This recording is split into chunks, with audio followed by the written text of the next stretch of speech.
everybody. Welcome back to the show. I'm your host, Christopher Jefferson, here for another episode of State Aloud. And you know I got with me the man himself, AJX Beastie Boy, sitting over in the corner doing the productions himself. AJ, welcome to the show, my guy. How you doing today? AJX Beastie Boy is crazy. But, I'm about to give you a new one every day now. Hey, I'm good, man. Life is moving. That's all I can really say. Yes, sir. Yes, sir. Life is moving, and it has brought us back to the studio once again. Yep. And we thank you guys for tuning in, as always, to another show, another episode of A State of Loud. If you like what you're viewing and you've been liking our episodes, you guys have been showing a lot of love, so I'm definitely appreciating it. And we got our first comment like, which I really appreciate. That was dope. So whoever did that, thank you. But if you do like what you saw and what you've been hearing lately, click the like button, subscribe, share it to a friend, hit the bell so you're notified. And keep getting some of the goodness. It's just the beginning. We got a lot more to share with you guys. So today's show, my guy, this one hits a bit home for me, mainly because it's something I personally struggle with a long time in my life, and I never understood why until recently, until now. But I think it's massively important that we talk about it, and it's what is holding you back, right? Because we have a lot of talents. We have a lot of strength, a lot of emotion. And I don't even want to say it like that. I feel like that's too cheesy. I'm going to say it like that to sum it up. Like, we all got a little bit of magic in us. And what we do with that magic is ultimately up to how we see ourselves, how we build, and how far we're willing to go. Yeah. Right? It's kind of a weird oxymoron where you can only be as big as you see yourself. Mm-hmm. But for most of us, you can't see yourself bigger than you already are. And that gets so difficult, right? Because if you listen to a lot of artists and a lot of performers and a lot of people that have had a lot of success, made it, so to speak. J. Cole is infamous for saying this. He was like, you got to be delusional. You probably saw the interview, right? Yeah. Where he said, when I was sitting in that bedroom, I think it was in a basement apartment or something, making music, I was delusional. I had millions on my mind. I didn't have time to waste going out and partying. I had millions on my mind. It was nothing in my bank account, but I had millions on my mind. I was trying to make it. So he's like, you have to be delusional enough to believe it. Busta Rhymes said the same thing, where he was like, in order to be great, you need to be a little bit delusional. You have to be delusional about how great you can be, because you have to see it before anyone else does. You have to see it before it's even real for you to make it real. And I think we don't discuss that enough, and the effects that it has on us. Because it opens up a whole nother wormhole of ideas around self-identity, right? Why you think the way you do. And AJ, I know you're big on know thyself. Every episode, you always go like, well, it all boils down to knowing yourself. We was talking about that on the ride here, man. Yeah, seriously. What were you guys getting into in that point? So that was my mom. I didn't even say that. Big shout out to moms dropping off AJ. Big shout out to the moms, the Mama Dukes. But that's literally what we was talking about, just knowledge of self. I was getting into the, how, the other day we had the little event at the Bethune Center. Oh yeah, big shout out to the brother Nev and Billmore Uni. Big shout out to them. Shout out. But heavy show, but beautiful. Super heavy. But I was just going over how, we sometimes hold back, and we don't tell our kid, like, it's up to us to basically let our kids know who they are. Stop. Stop. That's a Graham clip. Come on now. Like, that's a Graham clip. We teach our kids who they are today. No, please continue, because that's a strong note. Please continue. Yeah, but I was just getting into that, basically saying how, like us as parents, we have to, like, it starts in the home. Like, we have to do better as far as teaching our kids, especially when entering into this world that's already on, you're going to have everybody on against them, So just basically teaching them, okay, look, this is that, and letting them know who they are. Bringing the value, so to speak. Exactly. I think that's important. And I think I want to go a lot deeper on that. I don't want to just scratch the surface, right? Because in order to believe you can achieve something, you have to believe that you have capabilities beyond your current self.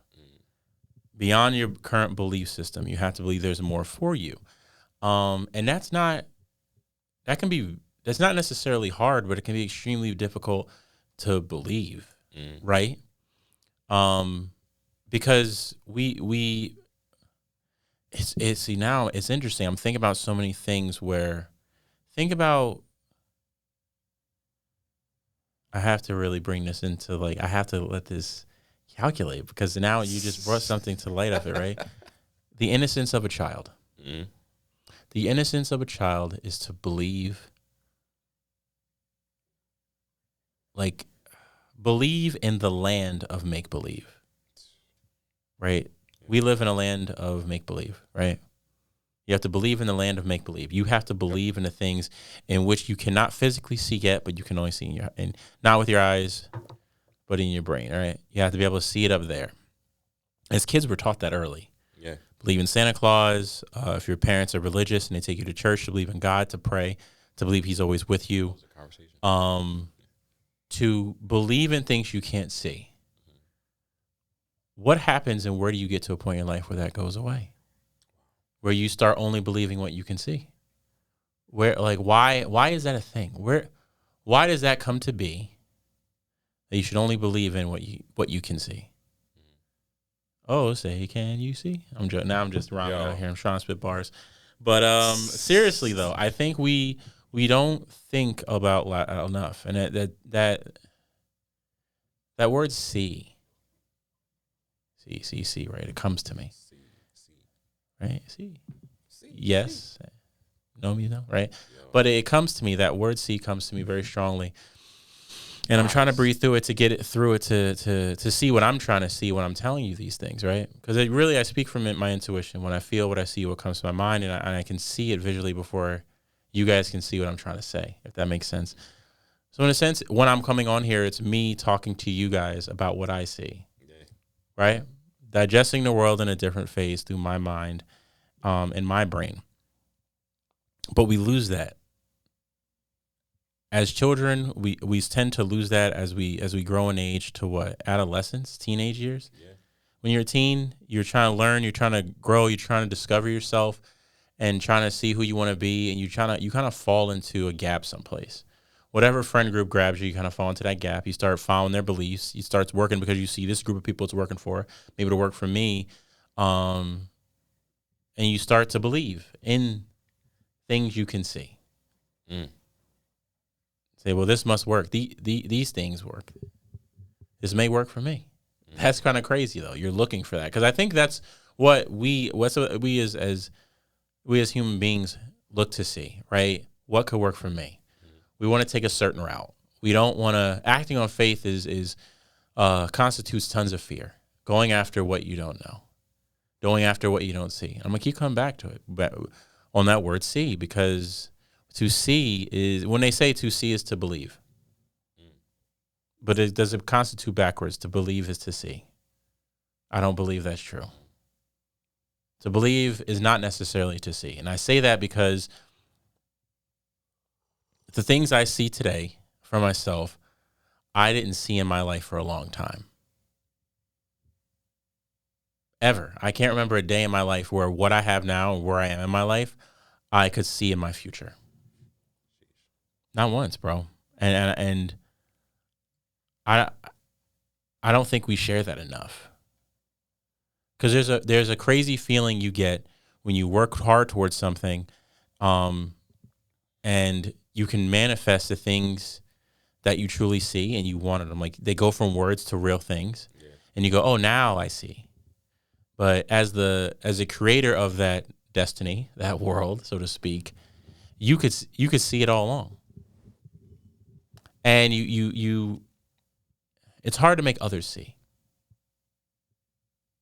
I think that's what gets really difficult. That's where the loneliness comes in. That's where the isolation comes in. That's where there's solitude, is because you can be all that you can be and achieve the things you can't see, as long as you continue to be me. And when by me, I say me, I mean you being the person you want to be. Yeah. Like, think about that. It's really that simple, but it's scary that in reality it's not. Mm-hmm. And I think we overcomplicate things in life like that. Like, that's why I was like, bro, this topic is gonna be crazy tonight, because I was like, it's gonna be a wild topic. I wanted to go deeper into it. I want to understand what people think about this. Like, AJ, I've known you now for, has it been a couple years yet? Almost 2 now. Almost 2. Is it really? I think it's past 2 already. Get out of here, bro. That's crazy. The first time we worked, like we really worked together was almost, like almost 2 years now. Oh my God, no, it'll be 2 years in like August. Yeah, bro. Don't rush that, bro. I'm sitting here like this is. Yo, we knew each other for like 5 years, man. And I'm like, AJ, it's been like 8 months. No, but no. So we've known each other. It'll be 2 years in August, almost 2 years. We'll say almost 2 years. It'll be 2 years in August. Do you see yourself being where you want to be now as to something you could see back then?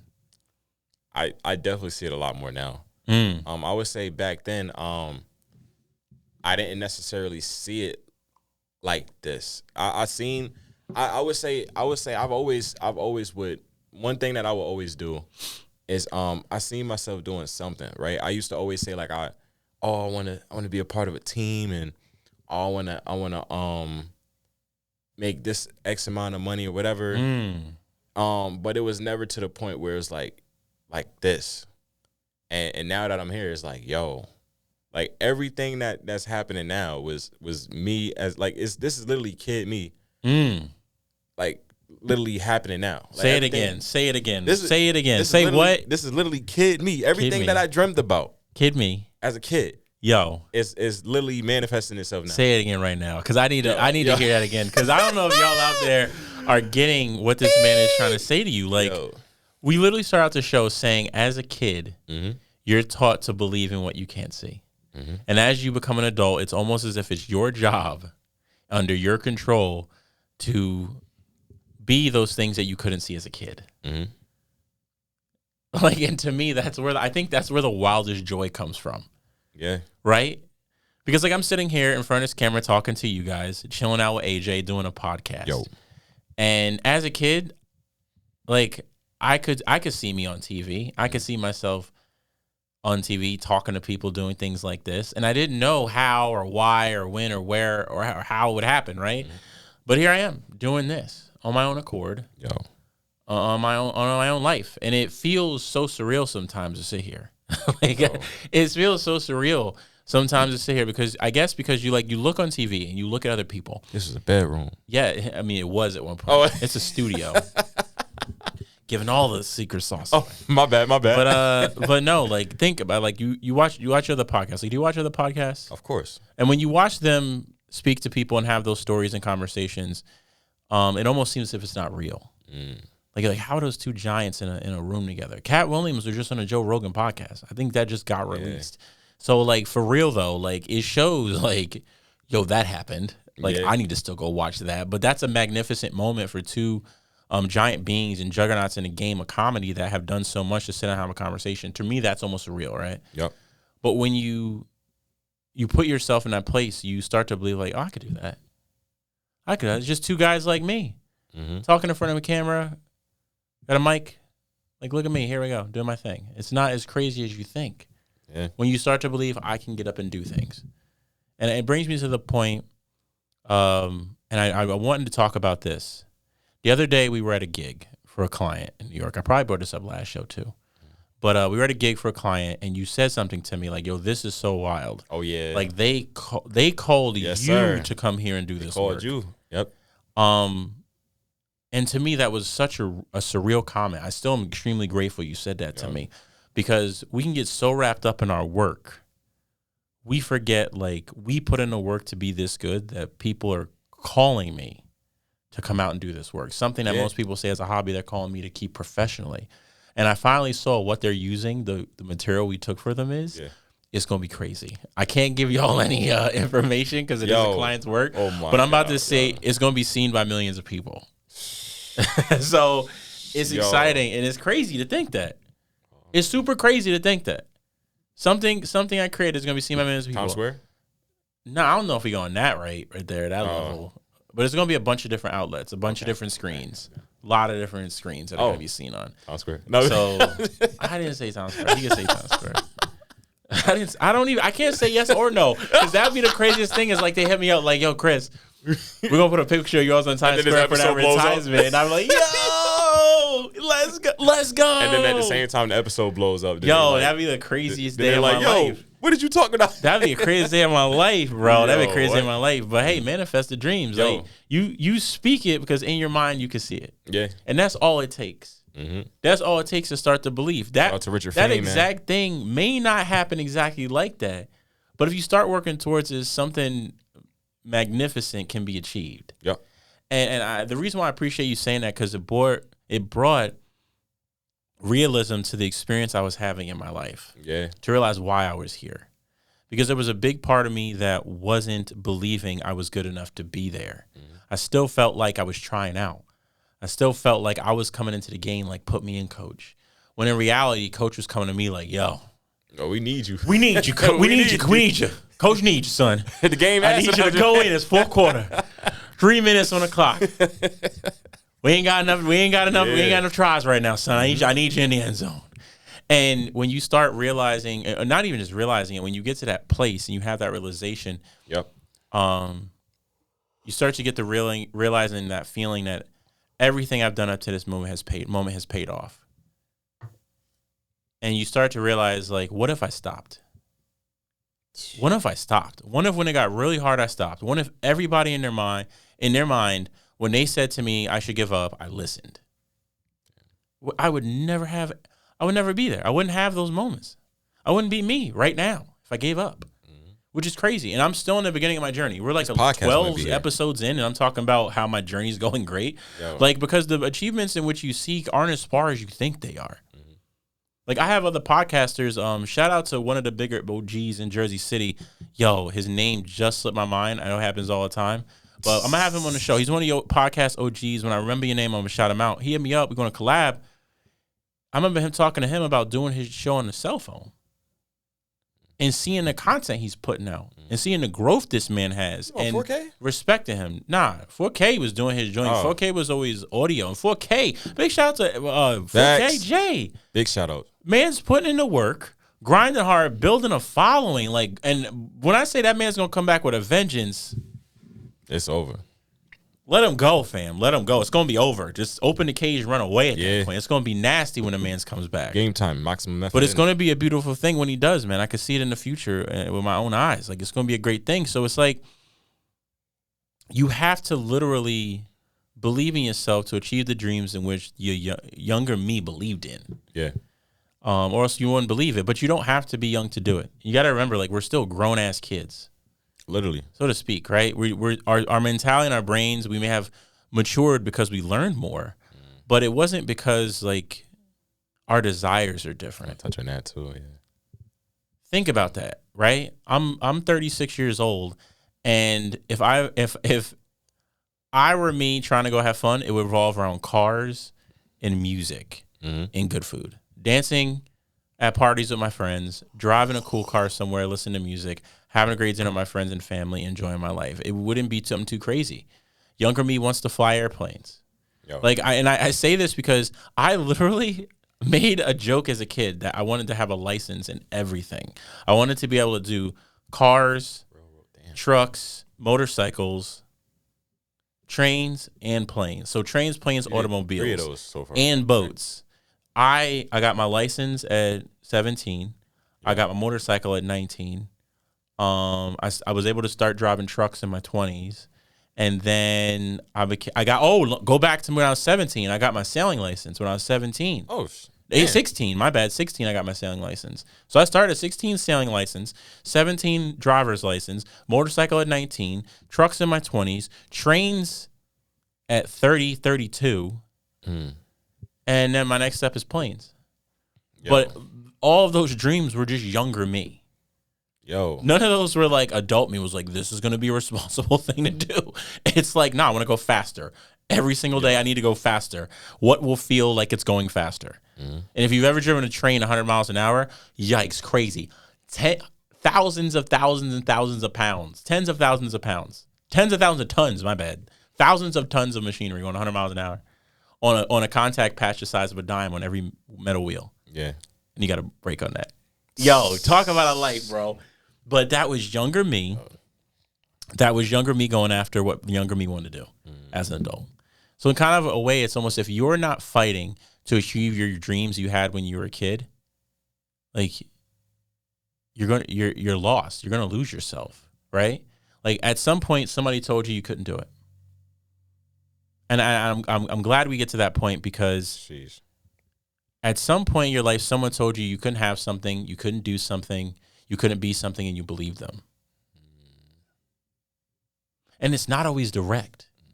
That's the scary part, right? Let's talk about growing up in poverty, because this is huge. We talked about this last night at the talk. Big shout out to brother Nev, bro. That's an incredible brother, man. I can't wait to talk to him soon. That man is y'all gonna get to meet him, bro. He's gonna be exciting. He's gonna be lovely, bro. He's gonna be out here. He's coming on tour, right? Oh, just wait on it. Soon. Just wait on it. Soon. So, but one thing we scratched on was the mental anguish you go through living in poverty, right? Especially in America, our poverty is institutional. I think we can all agree on that. We had redlining. We had look at our past. We're not guilting anybody, but it's real life. Don't be ashamed of the skeletons in your closet. Be real with them so you can take them out and live your life, right? Let's grow from it. Not have to blame anybody. At least nobody alive right now, unless you do something blatant, and we need to have a convo. A nice one, though. We're all about growth here. So I want to get to the point of growing up in poverty. You see a lot of people buying things in which they can't afford, right? And it's almost as a means of telling yourself, I am worthy of something. I'm going to portray the richness and the wealth, even if I don't have it. That can be a gift and a curse. Because it can be a gift because you may say, these things make me feel special, and that specialness I have is going to allow me to carry myself differently when I go get a job. When I go for my career, when I go to college, when I approach an opportunity, I'm going to carry myself differently, more richly, because I feel rich in spirit and life and knowledge and wisdom, right? But the other side of that is I identify solely with this rich thing in which I own, and that confidence and belief in my richness is solely locked within that thing. Then you're lost. Then it's an Easter egg holding your life. It's like a Pokemon ball holding your pride. And Ash Ketchum could just be like, nah. I'm serious. Once I lose that joint, I'm gone. That Pokeball's gone, yo. I don't have it no more. These pair of J's was the one thing keeping me alive and feeling good in my spirit. You lose that. Then they're gone. They're too dirty to wear them anymore. They messed up. I done repaint them and polished them, washed them up. I can't wear them no more. What happened? And the hood emphasizes that. We're going to make fun of you for dirty sneakers. We're going to make fun of you for not looking clean, even though you may be in poverty for means outside of your control. But there's another facet to that, right? Because you grow out of it and you grow up and you get to another certain point. We don't realize, like, if you come into an era where you can't afford these things, and you get into a point where your parents say, nah, that's too expensive, we can't afford that. The inadvertent effect of that is you start to believe as a child, oh, I don't deserve that. Because as a young kid, we're not always knowledgeable of how the world works, right? I know growing up in the hood as a kid, I could never understand why we were living in the hood when you go other places and you live in see a suburb and all these fancy cars you see on TV. And you're like, why don't we have this? And you can't fathom why. You can't answer the question. You don't know enough history to understand why things are the way they are, how you got here. You don't necessarily ask a lot of questions in your family, learn your history to understand why we're here like this, from a non-judgmental way, just to understand yourself. So you're kind of putting the pieces together. Yeah. And as a child, we lead with emotions. And that emotion is going to say, well, if I was born into a life where I can't have something, I must not deserve something. And that's so far from the truth. So much to the fact that I can speak on it in my life, right? Like growing up, we were very much taught, a very healthy means of what's worth money and what's not, especially when it comes to being frugal and being strategic with your money. Yeah. I never went without. That was one of the most beautiful things that my mom taught me. My responsibility with money of never going without. I always had shoes, I had clothes, I had food. I had everything I needed to succeed in my life. God bless my mother. I love her to death. Thank you, Ma. I hope you're listening and watching, right? Probably not, because I don't think she watches YouTube. But I'm going to send you the clip, Ma. Yeah. But what it boiled down to was like, if things were crazy out of the budget price, my mom was real. I mean, she's like, nah, we can't afford that. What we need this for? That's ridiculous. They don't do nothing different than what you got. So I never felt inferior, but at home. But when I went out into the world, and I'm going to school, and this kid got Tim's on, and this kid got Jordans on, and they were North Face. Mind you, I don't understand as a kid that my mom was teaching to be financially intelligent and to not use my money solely to buy materialistic things, that's a dead end road, especially if you don't have it like that, that addressing your needs are better. As a kid, you're sitting there like, how come I don't have that? Yep. Right? And it's something no parent wants to go through. Believe me, it's hard. And I understand why parents work hard to give their kids the things they never had, because there's a perceived value of saying, I need you to believe you are worthy of these things. But that's also a feedback that if I can't give it to you, I may feel less than. It takes a strong parent to say we're going to be responsible. This may bother you now, but you're going to learn something that's going to help you in life. Now that I'm older and I've gotten to a place in my life where I can afford more things, it's still hard for me to want to buy them. Yeah. Like I literally, I've never bought a pair of Jordans, but the only ones I really like are the 11s. Yeah. The playoff joints, the red and blacks that are like $500. Every pair of Jordans that I've owned was bought by my girl, Ricky. So there you go. Like I've had a few in the past, but they weren't the ones that everybody else was buying. Yeah.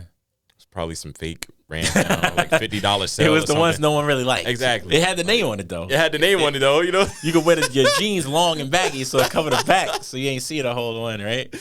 But now I'm at this point, like I thought to myself, like I could buy them for myself. Yeah. What does it mean to me though?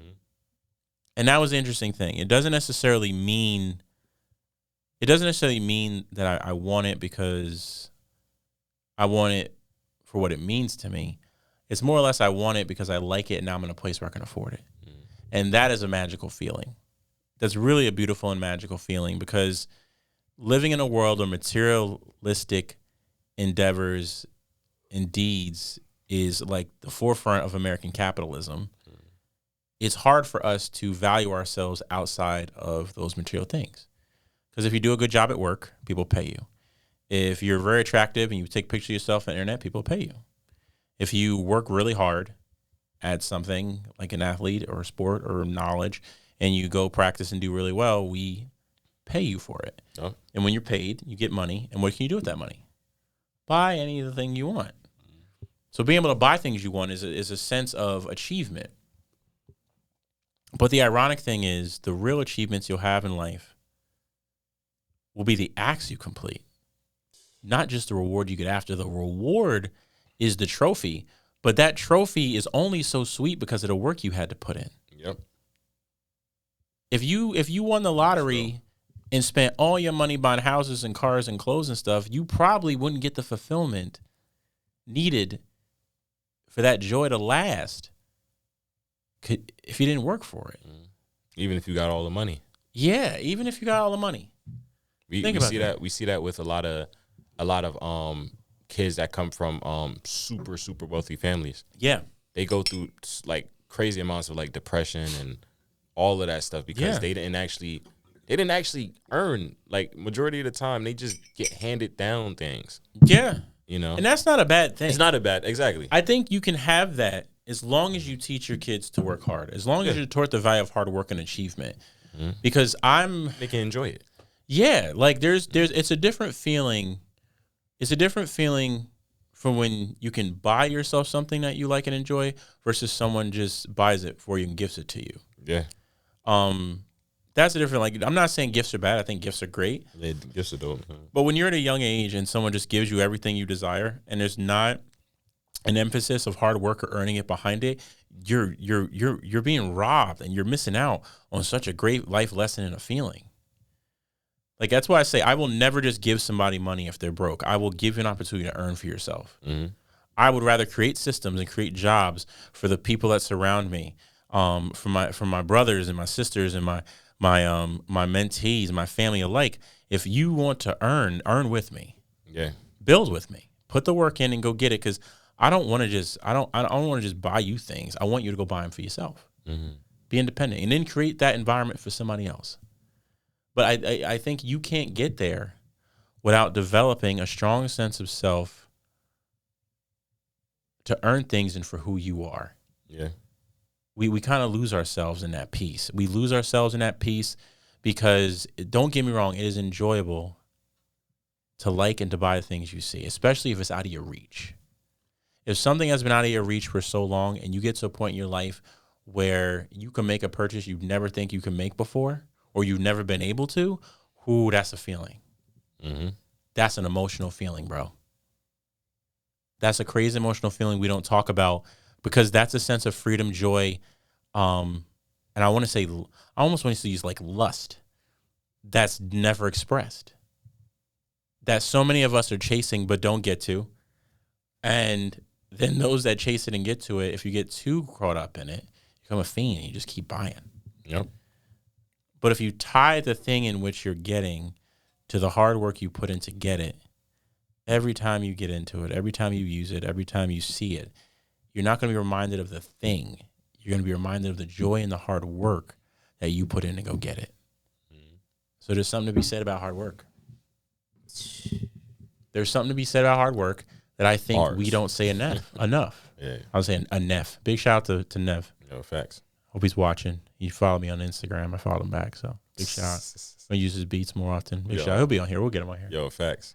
But yeah, bro, I think we're not saying enough for hard work, man. Mm. There's no greater feeling and dopamine rush than working hard and getting some crazy shit. Like, that's why I understand, like, when people work from the bottom to the top as athletes, superstars, singers, whatever it is, and then they go buy everything they've always wanted. Oh, because that is their inner child going, wee! Yep. And literally. And we, it's crazy because we downplay so many people from doing that. Make fun of celebrities like, oh, they're being outlandish and they're buying these extravagant things, and we celebrate them for buying them, but we don't say to ourselves, that's just their inner child. That's just the inner child. Expressing who they want to be. Something that they try to take away from us Crazy. As we get older. Why don't we celebrate that? Like, Chris Brown has some beautiful cars. Why are we not saying, not only is Chris Brown a great artist, look at him enjoying his life. Yeah. Look at him bringing his childhood dreams to life. And it's not even like half of the time they be flexing. Yeah. You know, it's literally just them. Like I notice a lot of celebrities too. They'll have like things that they're just into. Like, you know, it's just them being kids. Yeah. If you had the funds and the amount of money to do things you loved, why wouldn't you do them? Mm-hmm. Like, I can tell you right now, like, when I get to the point in my life where I have enough money, I'm racing cars. Yo. For a living or for what of a thing in my life is going to become a dominant figure in my life at one point. It's going to happen. Like, I've loved cars and racing cars and race cars since I was such a little kid that the minute I get enough money and free time to do it, oh, it's a wrap. Yo. I'm calling Lewis Hamilton on the phone. I'm like, bruh, I need a lesson. Homeboy, come to my house. Come to my track. Let's go. Why wouldn't you want to do those things? But that's the thing is right, like, if you're doing it for the genuine purpose of self-enjoyment, it's different. It looks different. Because look at the celebrities that tend to buy things in the scope of flexing, so to speak, versus the celebrities that tend to do things out of love and passion. They then get accepted into the cultures that embody the craft that they love. And I'm using cars because I'm a car guy. Mm-hmm. Paul Walker, may he rest in peace. God bless him. Rest in peace, man. Paul Walker, man. Came into the Fast and Furious saga, took it seriously, learned how to properly drive, learned how to properly race, got into race teams, traveled the world, went to Japan, got himself a R34 GTR, brought it back, did all these things into the car culture, and he ended up dying doing something he loved. Unfortunately, he was a passenger in a car crash. God bless him. Mm. But, like, he died doing something he loved. And for that, the crazy thing is, it wasn't Hollywood that made the biggest noise when he passed away. It was the car culture and the car movement. Yeah. Crazy, right? Yeah, that's think about that's that. True. Your hobby, your passion, your crave, your love. Not necessarily what's making you money and bringing you your dollar, but something you love so much on the side that those people embody you. That's brilliance. That's walking in purpose at that point. Yeah. And I can't emphasize and express it enough to go after what you want and what you see. And do what you want to do and be who you want to be. I know I'm always encouraging. I'm going to encourage you. You know why? Because somebody need to tell you to get out there and do these things. But it's not going to be easy. and you're gonna have to overcome a lot of hurdles and those internal battles that are holding you back, because you have to believe you are something. There's a naivety to it, right? You have to believe you are capable of something that you haven't achieved yet. Mm-hmm. In that belief, though, use that strength and that will and belief in yourself to put in the work to train and achieve those goals, right? So there's a saying, fake it till you make it. And infamously, a lot of people just look the life of what they want to achieve without living the life in which they want to achieve. Think about that, right? Where if you want to be an Olympic athlete, get up at 5 a.m. and train every day really hard. Even if you have a 9-to-5 job, find a way. I think Cam Hanes worked a 9-to-5 job. He still does ultra marathons. He'll get up in the morning, run 12 miles, shower, go, he'll run to work the 12 miles, get to work, do his job. After he leaves, he runs the miles home. And then he'll come home and train, do some bow, and go to sleep. Sure. Because he's that locked in and dialed in. It may not be that easy for everybody else, but remember, it's not supposed to be easy. If it was, everyone would do it. It's kind of where our rat race created it, that if you want to get out of that rat race, the Hunger Games style, you got to be willing to fight for your right. Not just to party, but go work hard so you then can party. Right? It's just a piece. It's just a piece of the magic of this life we get to live. And there's something great to be said about when you work hard for it. I will never take that away from anybody. You worked hard to get to where you want to be. You're grinding. I will always respect you, regardless of the level of success you have. Whether you're filming YouTube videos on an iPhone and editing your house on slow computers, whether you're making music in your mom's basement, whether you're selling T-shirts at the back of a car. So many great artists. Big shout out to my boy Zeph Farmsby. Yo. Grammy Award-winning artist. If you don't know, he did the cover for Jay Ivy's album. I believe Artist in the corner, something like that. I'm sorry if I'm butchering the name. But Zeph Farmsby worked with Jay Ivy to make that piece. Before he came to New York and really blew up, he was selling T-shirts that he painted at a flea market out the back of a trunk, bro. Come on now. And imagine if he just gave up. That's imagine hunger. if he didn't believe in That's himself right and say, all right, I'm an artist. Craziness, man. That's why I see so many people like, go after what it is you want. Be corny, be cheesy, suck at first, don't know anything, be the new guy, and know over time, the more you put in, the more you'll get out. Or be you. Be you. There's only one you, man. Bro, say that again. There is only one. Be you. There is only one you. Like art, like music, whatever you like. Be you. Be you. Be yourself. So my thing is this. Maybe everybody doesn't like music. We talk about art a lot and creatives because that's like what we like. It's what we do. It's why we're here. It's why State of Loud was formed, which is artistry between music, movies, and film, and acting and artistry, right? Compassion of life. But there's so many other things that you could be good at. You're a computer programmer. Be a great computer programmer. Yep. You're an accountant. Go rock that. You're a baker. Yo, go bake some awesome treats. You make pizza. Like, yo, the reason why we have such great pizza is because there's guys that dedicate their lives to making pizza. Literally. That's art. Literally, yep. I don't think we call enough things art these days either. I look at it like if you do something with passion and that's in your control to be great at and to achieve greatness, you are creating art. If you are a great manager at a store, at a job, and your employees love you, bro, you are creating art every time you walk in every day and your teammates are happy to see you. Yo. You walk into a job and your team is happy to see you, bro, you're making art. You're making art. Sound like you, man. Bro. But I appreciate that, bro. But that's important because to me, I've learned, and this is a sidebar, if you truly want people to be the greatest they can be, enable to them to do great things, using the skills and doing the deeds in which they do great. And most of the things we do great, we love. So if I ever work with a team member, I'm like, hey, what do you like to do? What's your interest? That's great. How can I help you with that? How can I help you? How can I learn with you? How can I grow with you? How can I plug you in? And that's how I work with my team and my company. You're good at this. AJ, I'm pulling you in. And I don't have to tell you anything. You just self-discover, and we're going to try this. We're going to do this. This is fire. We're going to move this. And then, boom, the results come. Let's get it. Like I learned the other day, one of the mentees is really big into cars. And I'm like, are you kidding me? Yeah. Bro, finally, The Rock has come back. Like, here we go. It's just signs from the universe that the people that are in your life, if they align with the things you're doing, you can move with. But if you're not aligned with it, it's harder to help. Yep. I think that's where we kind of hinder ourselves. Yeah, I'm just moving right now, so you could stop me. That was a bar right there too, though. Hold on now. What did I say? Yeah, because it's like, no, so I'm speaking from spirit right now. So on that, literally, if you're a person and you're not necessarily aligned with, as Faux Monster likes to say, the movement, right? It's harder to actually figure out or gauge what it is that you want to do. Like, you can't help a person that don't necessarily know what they themselves are aligned with. Yeah. Because it's crazy, right? Like, you can learn from anybody. Don't get me wrong. You can learn from anybody. But if I don't have some type of likeness to the passion in which you have, it doesn't align with me, it's harder for me to engage you. Yeah. I have to either be willing to learn your avenue of likeness so I can be a part of it and see if I like it too, or it has to already align with me.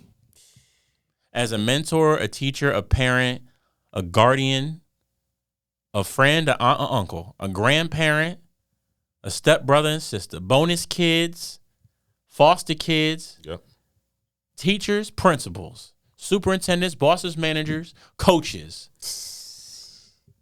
Every single thing, if you're working on influencing someone's life, ask yourself more along the lines, how can I help them do something that aligns with me? Only because it automatically aligns with them. How can I bring them along on my journey where what I'm doing aligns with what they're doing, we can grow together? And if it doesn't align with you and you can't grow together, either one, be willing to let them go, find someone that can go with them on that journey, or be willing to learn and grow with them on that journey yourself. Because that's the ultimate guide of teaching. Like, for me, I can't help you if I don't understand you. And I can't understand you if I can't relate to you. And it's hard for me to relate to you if I know nothing about you, know nothing about your world. Yeah. So you gotta let me in. So what music you like? Who you talking to? What you talking about? Why you dressed that way? Is that cool? Why you think that's cool? Oh, that locks in with me, right? Okay, so now if it's locked in with me, we can now go together and do something together. I need to find where that key and that lock is. Because if we don't, that's when we start affecting that inner voice that the youth has, and they start becoming their own worst enemy and say, maybe I'm stopping myself from being who I want to be because I didn't have one around me that said, hey, I believe you need to do this, and you can be this person, and you can do these things. I didn't have those examples or those voices. And it's almost like we can be our own worst enemy, limiting ourselves in that. And the people can too. Even if I really want to help you, if your desires and your dreams don't align with mine and it's something I can't see or I'm not willing to see, I'm going to stop you. I'm going to hinder you. I'm going to keep you from moving. I'm going to be the anchor that drags on the bottom of the ocean as you're trying to plow your way across the sea. Sound like a lot of parents. Bro, it does sound like a lot of parents. And it's hard, though, as a parent. I don't ever say anything bad about parents. Being a parent is one of the greatest growing experiences you'll have in your life if you're willing to go with it. It will be the hardest thing you do in your life if you're trying to put a square box into a round cube hole or whatever they want to say with that, right? You're trying to move the pieces and manipulate it, but it ain't working. And we do that a lot with the kids and the youth. I speak a lot with you guys and my own bonus kids that are like, I'm more along the lines like, did I give you the values to do well? Cool, go make your own mistakes. Just don't mess up real bad and don't cost me too much money. Like I'm literally investing in a human. If you tell me, yo, like I want to invest in real estate and you're 18 years old, well, I don't know anything about it. So I'm going to start to learn and I'm going to go hook you up with a mentor that does. Yeah. A person that has similar values as me that can teach you in that realm. Okay. You want to do cosmetology? Let's get you a set. Let's lock it up. I want to race cars for a living. Cool. Great. Me too. Let's go. Like you have to embody it. How much more fun, bro? Crazy thought, right? How much more fun would raising your kids be if you could be a kid alongside them? Yo, you could be a kid yourself. Think about that, bro. Life I'm like we talked a bit about earlier. This is why I'm putting in. I think that's what switched my mind into actual grind mode. Because for a long time coming up, not only through high school but even a little before that, I was in the mode of like, okay, oh, I don't have to worry too much. I'm still young. I'm this, I'm that. And it wasn't me growing necessarily, like saying, oh, I'm about to be 24, 25, whatever. Mm-hmm. It was really because I finally understood why, like the reason why I wanted to do all this. Oh, get it. Like, and it was once I figured that out, I'm like, yo, fuck the jobs that I had. Right? I'm like, yo, let's lock in and do this. Let's go be great. Yeah, let's go be great. Because now I can get to it eventually, and of course sooner than later I'll be able to have, like, I'll have my kids, and then I'll be able to be kids. Like, I'll be able to be a kid with my kids. How great of that feeling? It's almost like that's like, thinking of that makes me emotional, because like as I get older, and it's amazing that you have this foresight at the age you do, to realize like the greatest feeling in the world will be you being a kid alongside your kid. That's what I want. That's, bro, that's getting me emotional, bro, because that's like that's probably the greatest feeling. If you have kids out there, or you've been involved in any youth life, yep, and you get to start being a kid around them, it's like life becomes fun again. Mm-hmm. And yo, I'm getting teared up about it, because like that's probably one of the most rawest and real feelings of joy you can have, because they take you back to it. Yep. Like, and I gotta give a big shout out to the mentees of Mysterious Ways JC, because y'all, as much as I've lectured, I talk a lot to y'all, bro. As much as I've tried to pour into y'all and give y'all so much trips, knowledge, yo, them hiking trips. Big shout out to Law for calling them hiking trips, bro, because that was crazy last year. Bro, yo, that's a whole other episode. But in reality, you guys have taught me more about my life and going back and being a kid and just enjoying pure joy than I feel like I've given any of y'all information. Mm. And I think Lewis said that to me on our first episode about what you don't realize is, as you're raising children, you're also raising yourself. And you're teaching yourself through teaching them. Bro, and by letting them be kids, you're then allowing yourself to be a kid again. That's heavy. Yo. That's so heavy, because like I had to do a few rows from this one. Might have to do a few rows from this one. We might have to. I think this is going to be material, because I really want you to think about it, and I'm glad we're going this deep into the convo, because I think we can all remember. We probably remember. You guys, I'm gonna speak to y'all. You guys probably all remember that sense of pure joy you had as a kid. There had to be something in a day. Like, I remember it from me. I remember this feeling so vividly, waking up early as a kid in the summer. My mom's already at work, which means it wasn't super early, because she probably like 8 o'clock. You get that smell like of the outside. You get that smell of the outside, of that warm / cool, humidified summer breeze. Like, maybe it rained a little the night before, but the ground's still dry. Yeah. And you wake up and you get dressed, and like, it's quiet. You in the hood, but it's quiet. It's quiet. And you wake up, you get dressed, you have your little breakfast cereal. Maybe one of your family members is watching some TV. Are you sitting there with them? Yeah, you sit there watching them a little bit. You get up and get dressed. The sun's coming up, and you start saying, "Oh, it's getting hot. Let me get dressed and get ready to go outside." And that first step out onto the porch, where that warm air hits you and that sun, you don't have a care in the world. Yo, bro, that is the ultimate piece of peace that I can currently remember in my life. Mm-hmm. And the funny thing is, I have moments similar to that as an adult, but they all align with the desires as when I was a kid. Like, that is so crazy. That is everything is as a kid, bro. Every single piece of emotional attachment of achieving greatness that really meant something to me when I achieved it was me achieving a goal of something I wanted since I was a kid. I can name them to you, bro. That's the first big one. I mean, I could dive into the vault. I remember a big one I graduated college. That was a crazy feeling because for a while I didn't know if I was going to do it. Everyone told me I was smart, and I was smart. I just didn't believe in myself to put in the work. I was lazy. Funny enough, right now I'm a 16-hour day, 7-day a week guy. Now I was lazy, but I didn't believe in myself.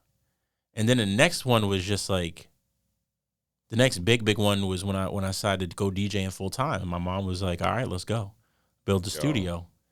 Having my mom believe in me in that point towards something I love was another one that like was a childhood dream to hit. To have that level of support, my mom always supported me, but to support me in a dream like that, bro, that was a hit. That's different. Then it was, I think, 32 years old. I graduated from locomotive engineer training program. Big shout out to all my engineers out there, man. That's a hard, crazy job. And if you make it through that program, the old school program, you definitely did something, man. You learn a lot out there. I remember the first time I went to a restaurant and ordered whatever I wanted because it didn't matter the price. That was a feeling I never had before. Being in as an adult and just not worrying about the money. And they hit it. And even now, like going after my dreams and pushing myself to achieve the things I achieve. It's all the things you wished and desired that you wanted as a kid, or at least believe you want as a kid, and that inner child you still have. Because I don't think we grow. I think we grow up, but I don't think we grow out of who we truly want to be. True.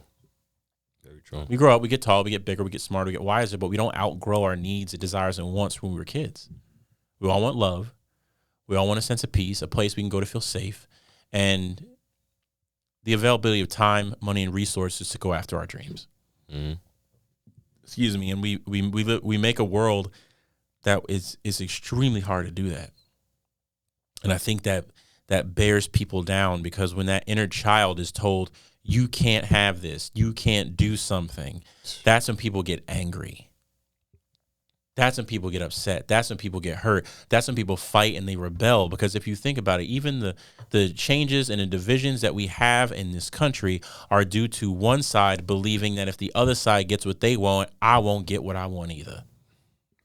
When in reality, it's enough for all of us to go around. Yep. We create this world. We can create the economies where it's fair. Everybody could be great. I believe we need competition. Let's make it a competition. Let the people decide what's worthy, but make it an even playing field. Yeah. Give people the opportunity to compete. Do you know how great we would be if we had an even playing field of competition? Now, I'm not saying even. They're scared of that greatness. I'm not saying. Say again. They're scared of that greatness, man.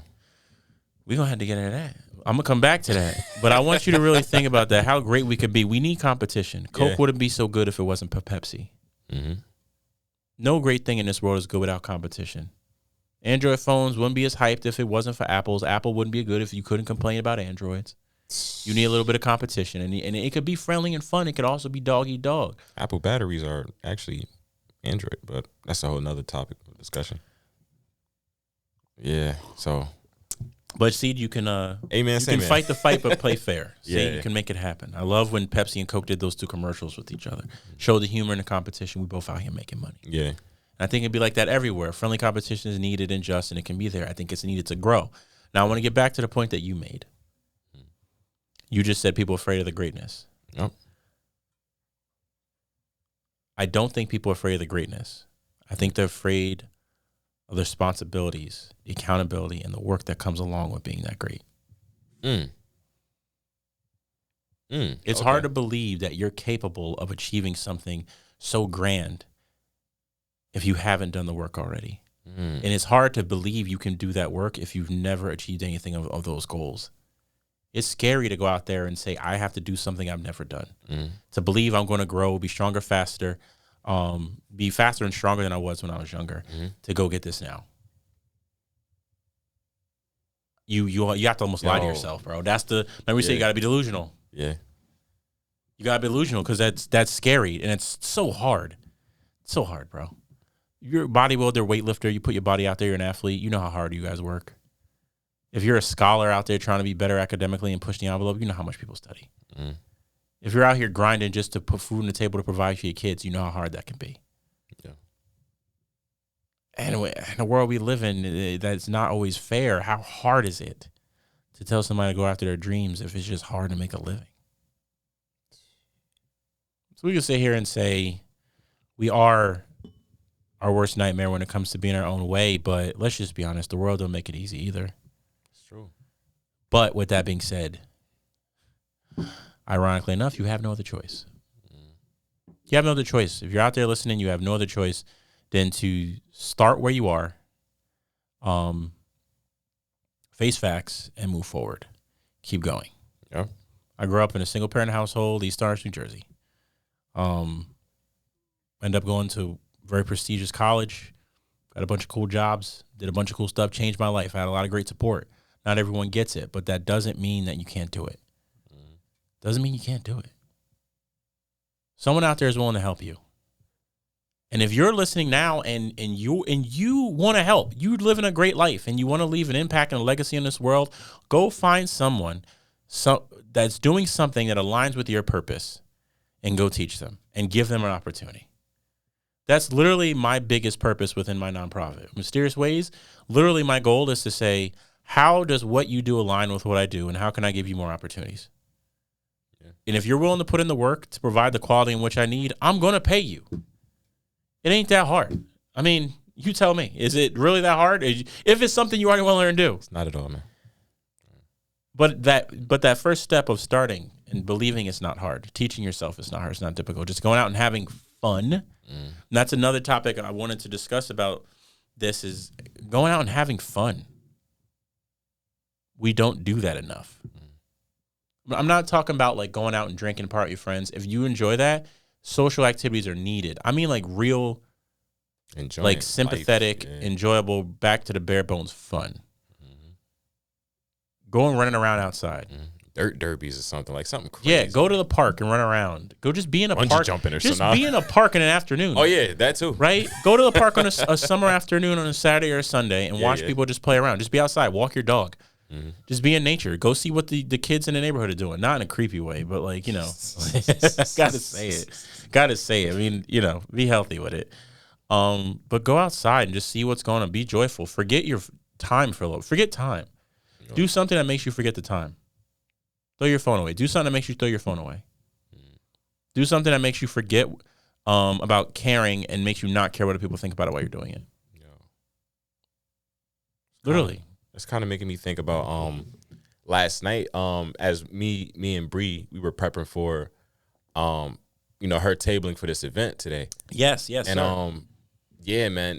We were up late snipping the pictures for her, you know, for her prints and the things that she was gonna sell. And I was like, babe, don't tell me the time. I was like, I just want to be here with you, present, just doing this. Like I'm like, don't run the time to me. Like let's just chill. Like let's just snip. And we was having a good time, just sniffing. You know, it was late, but yeah, we got everything done. She got her keychains done. Everything went well. But I in that moment I told her like let's just focus on the moment. You know, let's just focus on. How'd that feel? It felt good. I got a better question. How did that make her feel? And what was her response to that? Her response, she said, okay. And it was just chill, you know. It was just like it wasn't an epic moment. Like music didn't start playing. I didn't caress her hand and say, no, hun. Let's just enjoy being right here. Definitely caressed the hand a few times, but bro, that's in my mind. That's how your life is. That's how everyone's life is. It's a movie. It's dramatic. It is. I think, but that speaks to my childhood desire, like dramatic love, and into the movies and the music plays, and it's great. Why can't it be like that? But I cherish you sharing that story because it speaks volume to me as to you on your journey of wanting to be present, wanting to learn about life, wanting to appreciate it, and the beauty you haven't even seen yet, and you won't until you get older. Is those small moments will resonate you more than you think they will as you grow. And it's one of the greatest things in life. It's one of the greatest things. Like you ever meet people where they could recall so many details of exact moments in their lives that like 20, 30 years ago, and you're like, how do you remember that? Like, oh yeah, it was 19 something. We was doing this. That was the summer this came out, and this, because they're retracking those emotions. They're retracking being present. And I'll be honest, I worry because the youth and the generation where we live in now constantly steals your attention. Away from being present, taking a picture of everything, and it takes away from that emotional attachment to the memory because we think we're not going to remember something, so we take a picture. But in taking a picture, it may also take us out of the memory and being present. And it's an ironic thing. Like pictures are good, but you're not always taking a picture to remember. Sometimes you're taking a picture for other things. Mm-hmm. So really always ask yourself, like, why are you taking a picture? Are you going to look at it? Let's be real here. Everyone has a Google photo account or Google Drive. They got a Gmail. How many pictures? How many pictures on there do people actually print out and look at? No. Why can't we get back to physical photos again? Remember photo albums? Yo, that's crazy that you say that, because I literally print, like, what I try to do now, like, I'll take photos on the iPhone and I'll literally get them printed. Like, I have physical photos just because of that reason. Let's bring it back. Yo, we have to. Let's bring back physical photos, bro. Because there'll definitely be a time where none of this will be here, and the ones that come after us will have no way of telling, if there was civilization. So let's talk about that. We need to make that. I mean, let's talk about that. We even ran into that back in history, right? It's why we can't recall so many old things. Mm-hmm. But I think you make a really good point. Really good point about bringing back physical being in photos, something you can hold and look at. Yeah. I think that'd be a beautiful thing to do. I think we'll have to put something into the works. I don't know what yet, but we'll talk about it at the end of the show. And, of course, we'll invite you guys out. Maybe it'll be in a State of Loud event. Yeah. Do something live to come down, meet and greet us. Maybe it'll be at the studio. Yo. Who knows? I like good ideas. We're definitely going to brainstorm. I don't want to give everything away to y'all. It's got to be a surprise first, because it may not happen for 2-3 months. And they're going to be like, I thought he said he was going to throw an event. He ain't doing nothing. He all that talk on that show. But, like, that's where I'm having fun again. Can you tell? I'm having fun again. This is the young kid Chris wilding out. Now AJ's out here dying. Yo, I didn't see that coming. Oh, bro, it's the things I hear. It's a funny time just growing up in the hood in East Orange, trying to see these people and these ladies. But bro, that was a heavy show. I kind of feel like we're at a good note to bring it to a close, to an end.